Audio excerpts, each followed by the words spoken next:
Rumah sakit Indonesia di Gaza kembali menjadi sasaran pasukan Israel. Hal tersebut dikonfirmasi oleh Kementerian Kesehatan Gaza. Pasukan Israel telah membakar Rumah Sakit Indonesia di Gaza Utara, seperti yang dikutip dari The National News.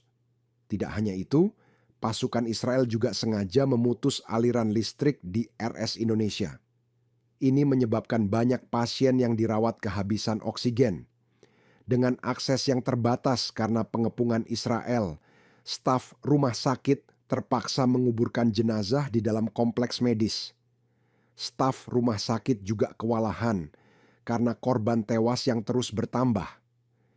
Menurut seorang saksi, Yusri Karmaut, beberapa hari ini pasukan Israel sengaja menargetkan gedung-gedung di Beit Lahia, di mana gedung-gedung tersebut merupakan tempat berlindung warga Palestina.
Download Tribun X sekarang, menghadirkan lokal menjadi Indonesia.